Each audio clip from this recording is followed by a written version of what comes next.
Mesdames et messieurs, bonjour et bienvenue à cette nouvelle vidéo sur l'impression 3D. Aujourd'hui, on va regarder la Ortur 4V2. Ça fait quelques semaines que j'ai cette imprimante.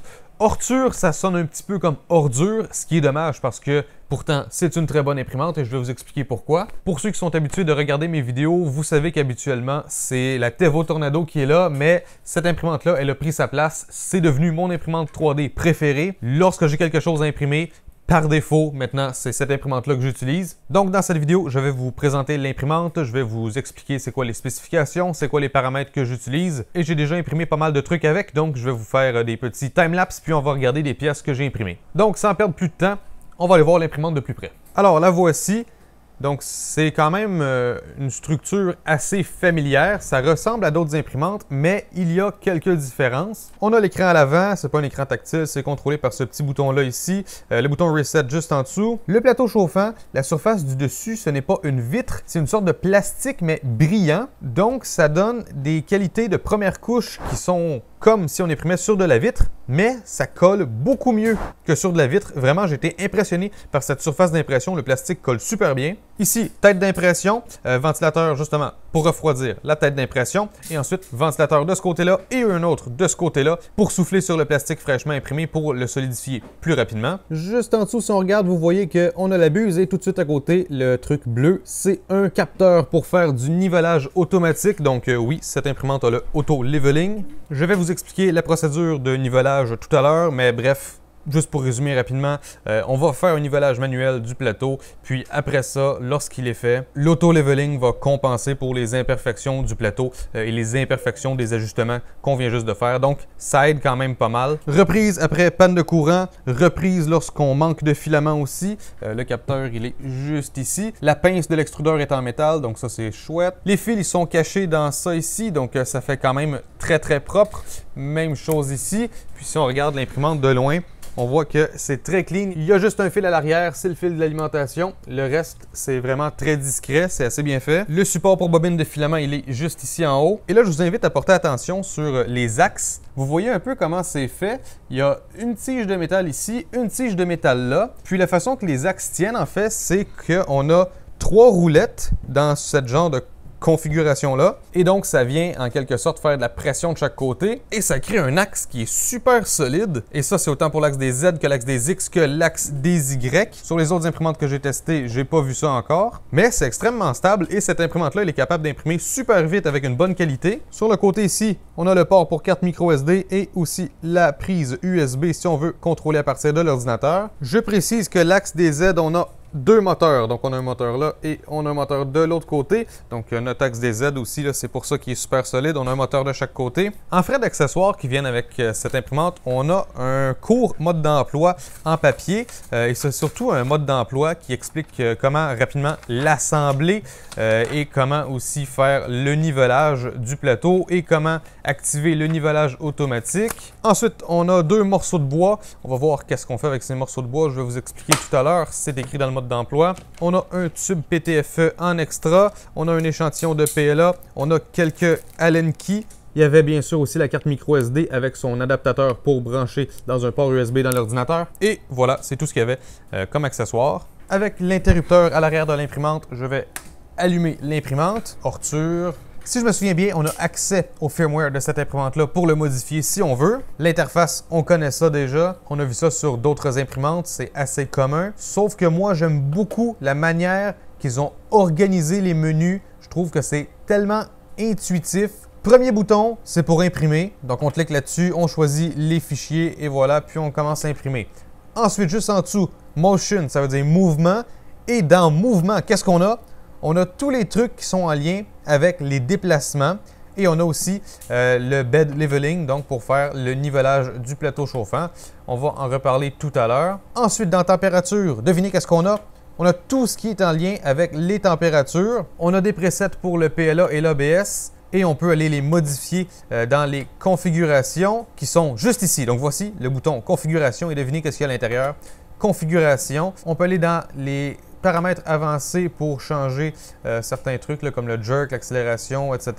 Donc, on a quand même accès à pas mal d'options ici. Ça ici, c'est pour activer et désactiver le capteur de présence de filament. Ça ici, c'est pour activer et désactiver la mise en mémoire là, si on a une panne de courant. Fait intéressant, pendant que j'imprimais, j'ai eu une panne de courant et effectivement, lorsque j'ai rouvert l'imprimante, quand l'électricité est revenue, ça a recommencé l'impression exactement où est-ce que j'étais rendu. Donc, ça a super bien fonctionné. Ensuite, en dessous de configuration, on a changé de filament. On commence par faire chauffer la buse, puis ensuite, on peut faire bouger les moteurs. La raison pour laquelle je trouve que le menu est extrêmement intuitif, c'est parce que contrairement à d'autres imprimantes, qu'est-ce qui est écrit ici, c'est vraiment ça qui se trouve dans le menu. Donc si je regarde par exemple le Creality CR10, il faut cliquer sur Prepare, qui veut dire préparer, pour pouvoir faire un Home et pour pouvoir faire un Preheat de la température. Donc dans le menu Prepare, il y a des trucs qu'ici on a dans Mouvement et qu'on a ici dans Température. Là, vous allez me dire, peut-être que c'est plus intéressant le menu Prepare parce que ça rassemble plusieurs options dans le même menu. Mais moi, personnellement, je trouve que c'est beaucoup mieux comme ça parce que c'est pas compliqué. Je veux bouger, je vais dans Motion. Je veux changer la température, je vais dans Température. C'est juste des petites attentions comme ça que j'aime. Je trouve que le menu, bref, il est intuitif. Chaque option est dans la bonne catégorie. Bref, c'est peut-être juste moi. Mais moi, j'aime bien ce menu-là. C'est une des premières choses qui m'a frappé. Bon, comme je vous disais tout à l'heure, on a le mode d'emploi qui explique comment assembler l'imprimante, sauf que sur la carte SD qui vient avec l'imprimante, on a accès à d'autres documentations et on a accès aux paramètres à mettre dans Cura et dans Simplifier 3D. Mais je vais vous expliquer, moi, c'est quoi les paramètres que j'ai choisis et je vais probablement mettre mon profil à télécharger sur mon site web. Par contre, je ne sais pas si je vais réussir à le faire pour Cura parce que pour une raison ou une autre, mon Cura ne fonctionne pas actuellement sur mon ordinateur. Mais là, moi, c'est ici que je veux vous apporter. Vous voyez ici, leveling du plateau chauffant. C'est ici qu'on va avoir besoin des deux petits morceaux de bois. Et en fait, la raison pour laquelle on a des morceaux de bois, c'est pour s'assurer que de ce côté-là et de ce côté-là, on est à la même hauteur. Parce qu'on se rappelle qu'on a un moteur ici et on a un moteur de l'autre côté. Sauf qu'il faut bien sûr que notre axe il soit droit pour qu'après ça, ça monte toujours en même temps et ça descend toujours en même temps. Donc ça ici, ça explique comment utiliser le petit bout de bois. Ici, ça explique à quelle hauteur la buse devrait imprimer. Après ça ici, on tombe dans le nivelage automatique. Et tout ça, je m'apprête à vous expliquer comment ça fonctionne. Donc, allons-y immédiatement. Mes deux morceaux de bois sont en place de chaque côté. Pour m'assurer que mon axe est bien droit, je vais faire tourner les moteurs manuellement. Donc, je vais faire descendre jusqu'à ce que ça bloque sur les bouts de bois des deux côtés. Mes deux côtés sont appuyés sur les morceaux de bois, donc je vais pouvoir les retirer. Ensuite, on va aller sur Home. Donc, on va aller dans Motion et on va aller dans Auto Home. Ça va envoyer l'imprimante à sa position initiale. Ensuite, dans le même menu, je descends tout en bas. Je clique sur Disable Steppers pour désactiver les moteurs. Donc maintenant, je peux bouger les axes manuellement. Et là, ce qu'on va aller faire, en fait, je vais vous zoomer juste ici. Vous voyez, il y a ce petit point-là ici. Il y a un petit point comme ça dans chaque coin. Et donc, c'est pas très compliqué. On va mettre la buse vis-à-vis un des points. On va ensuite tourner la roulette qui est juste ici jusqu'à ce que le plateau soit juste assez près de la buse pour qu'on puisse passer un petit bout de papier en dessous. Donc il faut que ça frotte mais pas trop. Et ensuite on va faire la même chose dans ce coin là. On va faire la même chose dans ce coin là et dans celui-ci. Ensuite ce que vous pouvez faire c'est refaire un home et ensuite refaire la même calibration. Et lorsque ça c'est fait, ça veut dire que votre plateau il est bien nivelé. Et à partir du moment où le plateau est bien nivelé, c'est là qu'on peut aller faire l'auto-leveling. Et l'auto-leveling lui va aller mesurer la distance à plusieurs points. Et il va se créer une grille. Et pendant qu'on imprime sur une même couche, les deux moteurs de l'axe des Z vont bouger pour compenser les imperfections qui ont été mesurées autant pour l'ajustement que tout simplement à quel point le plateau il est plat ou plutôt à quel point le plateau n'est pas réellement plat. Il y a toujours des imperfections. On s'apprête à faire le nivelage automatique. J'avais oublié de le mentionner, mais quand on fait le nivelage du plateau chauffant, c'est toujours mieux de mettre le plateau à la température à laquelle on risque d'imprimer le plus souvent. Donc dans mon cas 60 degrés Celsius. La raison c'est parce que quand on change la température, le plateau va se dilater un petit peu. Donc il va légèrement changer sa forme. Donc c'est pour ça que c'est mieux de faire l'ajustement à la bonne température. Cette imprimante-là, je trouve que le plateau ne chauffe pas très rapidement. Ça prend peut-être 3-4 minutes, donc c'est pas la fin du monde du tout. Mais c'est définitivement pas le plateau chauffant le plus rapide. Maintenant qu'on est à température, on peut commencer la manipulation. Donc on va aller dans les menus, on va aller dans Configuration, on va aller dans Avancer. On va aller dans Initialiser le EEPROM et on va faire Initialiser juste ici. Ensuite, on va aller faire un Auto Home, donc Motion, Auto Home. Lorsque c'est fait, on descend et on désactive les moteurs. Maintenant, on va aller dans Move Axis. Soft End Stop, on va le mettre à Off. Ensuite, on va aller dans Move Z. On va y aller à coup de 0,1 mm. Et ça dit de le monter de 3 à 5 mm. Donc, je vais faire monter mon axe jusqu'à 3 mm. Voilà, 3 mm. Là, il faut faire attention, le plateau il est chaud, mais on va venir positionner la buse à peu près au milieu du plateau. Et là, maintenant, on va faire descendre notre axe des Z jusqu'à ce que la lumière ici, elle allume. Parce que quand cette lumière-là allume, ça veut dire que le capteur d'auto-leveling se déclenche. On va descendre à coup de 0,1 mm jusqu'à ce que ça allume. Moi, la lumière allume lorsque je suis à moins 0,2 mm. Donc, je prends en note moins 0,2 mm et ça va varier d'une imprimante à une autre. Eux, sur le mode d'emploi, ça dit plus 2,6. Moi, je suis à moins 0,2. Une grande différence. Donc, on prend ça en note et ensuite, ça dit de descendre jusqu'à ce que la buse touche le plateau. Moi, ça touche déjà le plateau, donc encore moins 0,2. Maintenant, il va falloir faire un calcul mathématique. Le calcul n'est pas très compliqué. On prend notre deuxième mesure moins la première mesure plus 0,1. Moi, dans mon cas, ça fait moins 0,2 moins 0,2, donc ça devient un plus. Donc, ça fait 0 plus 0,1. Donc, moi, mon offset que je dois calculer, c'est 0,1 mm. Donc, vous voyez ici, la première mesure, eux, c'est 2,6. La deuxième, c'est 2,1. Donc, ils font 2,1 moins 2,6 plus 0,1. Donc, eux, ça leur donne moins 0,4. Moi, ici, c'est moins 0,2 moins 0,2 plus 0,1, donc ça me donne 0,1. Donc là, c'est bon, on n'a plus besoin de faire bouger les axes. On appuie sur le bouton, on retourne à l'arrière, on retourne activer les Soft End Stop, on fait un retour à l'arrière, on va aller dans Bed Leveling, on va aller dans Probe Z Offset, on clique là-dessus. Et cette valeur-là ici, moi, il faut que je mette 0,1. Donc, je bouge la roulette. Je me rends compte que la caméra n'était pas super bien cadrée. J'espère que vous voyez mieux maintenant. Mais bref, lorsqu'on tourne dans une direction ou une autre, on voit si ça approche ou si ça éloigne la buse. Donc ensuite, j'appuie sur le bouton.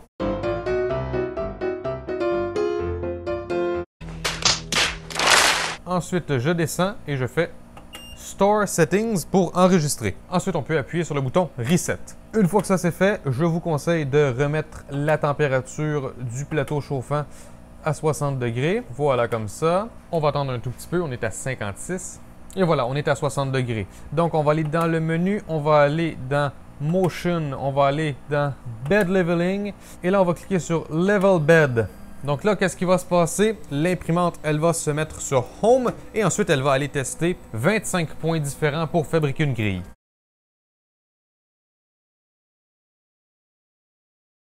Maintenant que ça c'est fait, dans le menu, on descend tout en bas et on fait Store Settings pour enregistrer et on peut faire Reset.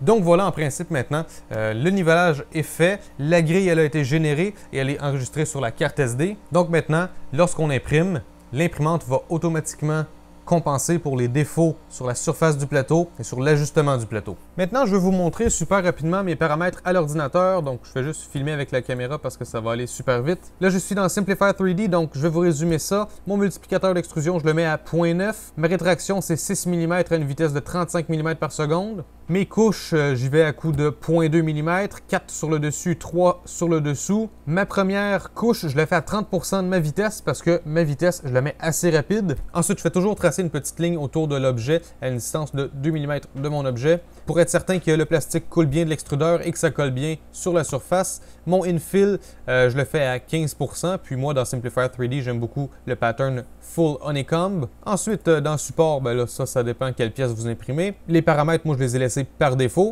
Température pour du PLA, 60 degrés pour le plateau, 210 pour la buse. Donc ça dépend un peu de votre sorte de plastique. Le cooling à la couche 1, on est à 0 et à la couche 2, on est à 100%.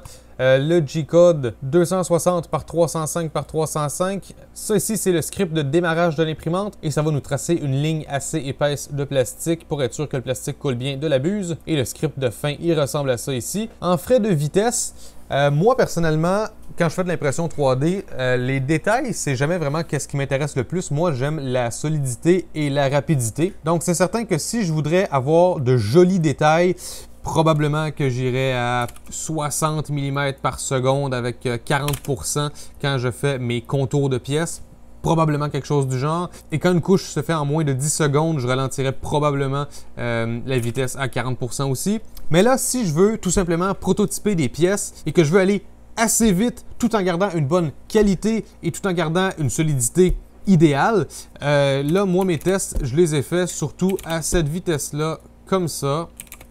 150 mm/s, 80% quand je fais mes périmètres, 80% quand je fais la couche du dessus, la couche du dessous. Mouvement XY, il était à 100 mm/s, j'avais oublié de changer ça, donc je l'ai mis à 150. Et en Z, 10 mm/s, c'est ça qui était suggéré, donc je l'ai laissé comme ça. C'est pas ça qui va changer grand-chose. Puis ici, dans Avancé, j'ai mis des paramètres là, assez par défaut. Et je précise que ce profil-là, il est basé sur le profil Simplifier 3D qui est fourni sur la carte micro SD qui vient avec l'imprimante, sauf que je l'ai quand même pas mal modifié, mais bref, il est basé sur ça. Donc voilà, ça résume pas mal mes paramètres. Et là, je veux imprimer cette pièce-là ici. Vous voyez à quoi ça ressemble. Il y a un trou qui est là et il y a un trou qui est là. Parce que j'ai imprimé ce petit hélicoptère. J'avais déjà imprimé ça auparavant, mais j'avais envie d'en imprimer un autre parce que je trouve que c'est chouette. Essentiellement, on a ça ici. On tire et ça s'envole. Mais quand j'ai imprimé cette pièce-là, et vous voyez à quel point c'est réfléchissant parce que la surface du plateau chauffant, elle est luisante comme ça.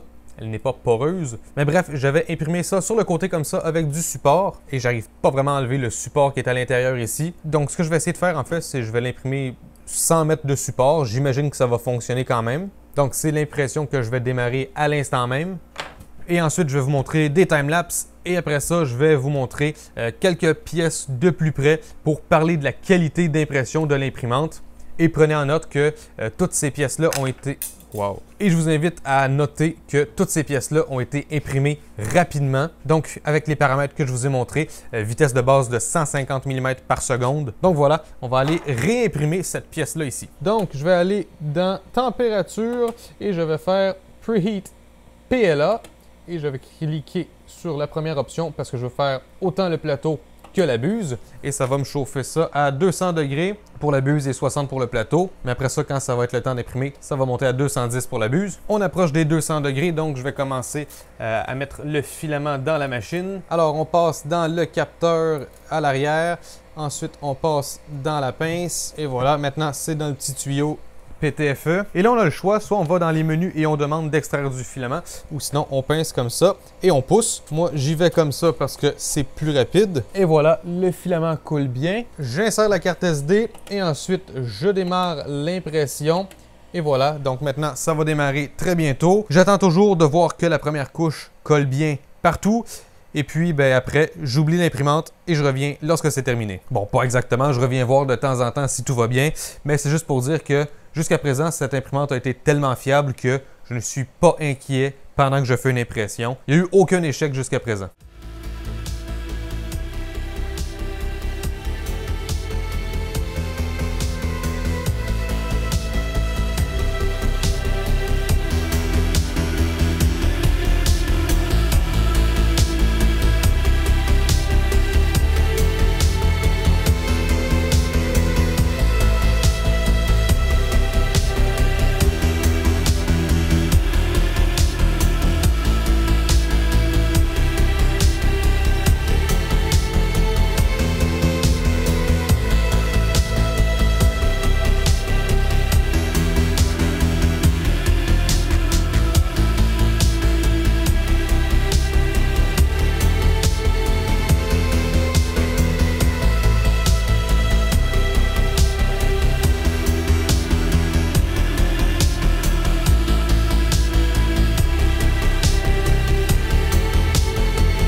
L'imprimante a terminé d'imprimer la deuxième version de ce morceau-là ici. Et on va faire une démonstration de ce petit hélicoptère tout à l'heure. Mais avant, je vais vous montrer d'autres pièces que j'ai imprimées avec l'imprimante. Mon premier bateau n'était pas un succès. Clairement, il y a quelque chose qui ne fonctionnait pas. Paramètres de rétraction probablement. Donc ça, très mauvaise qualité. Par contre, après, mon deuxième bateau, c'était celui-là.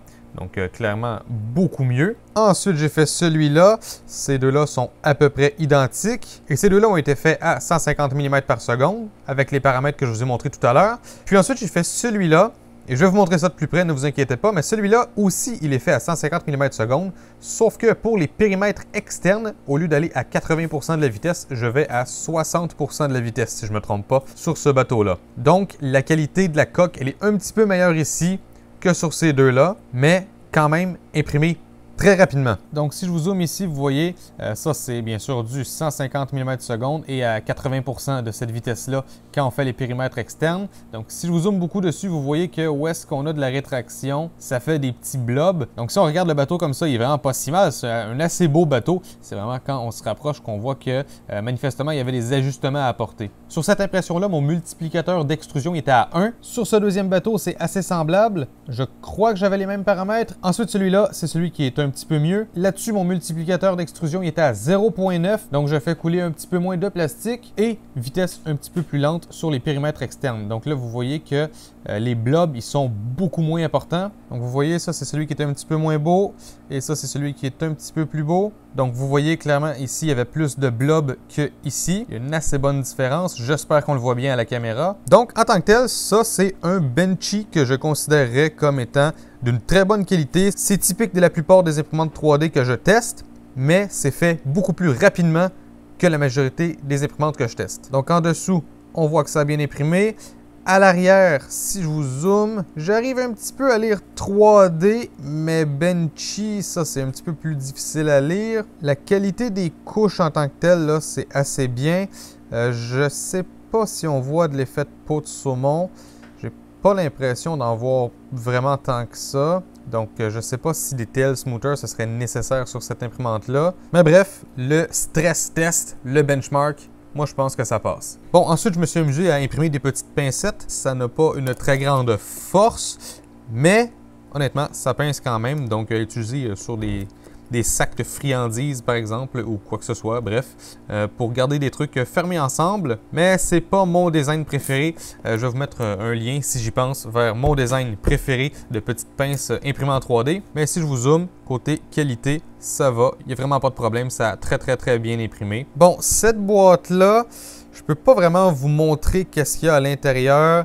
Je vais peut-être vous montrer ça éventuellement. La seule chose que je peux faire, c'est vous montrer la qualité des couches. Bon, c'est le mieux que je peux faire. Je peux pas vous zoomer plus près que ça. Donc bon, puisque je peux pas vous montrer c'est quoi, c'est pas le meilleur exemple, mais ça aussi c'est quelque chose qui a bien imprimé. Et encore une fois, la surface du dessous, c'est quand même franchement excellent. Ça, c'est un truc que j'ai imprimé pour mon graveur laser. Je vais reparler de ça dans une prochaine vidéo, donc j'en parle pas trop ici.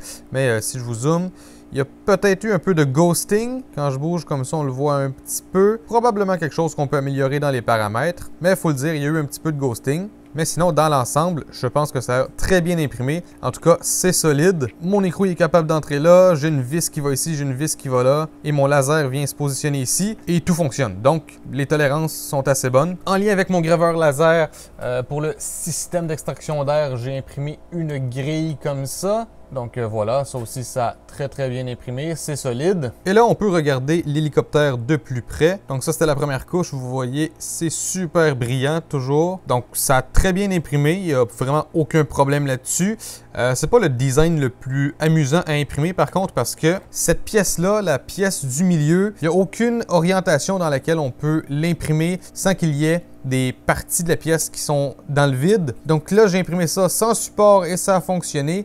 Mais le trou ici était un petit peu serré. Donc avec une lime, il a fallu que j'agrandisse le trou un petit peu. Puis ensuite, j'ai mis un petit peu de lubrifiant là-dedans, un petit peu là-dessus aussi. Et d'ailleurs, ça a décoloré ma pièce. Un petit peu étrange. Mais là, maintenant, ça fonctionne. Donc je vais vous faire une démonstration.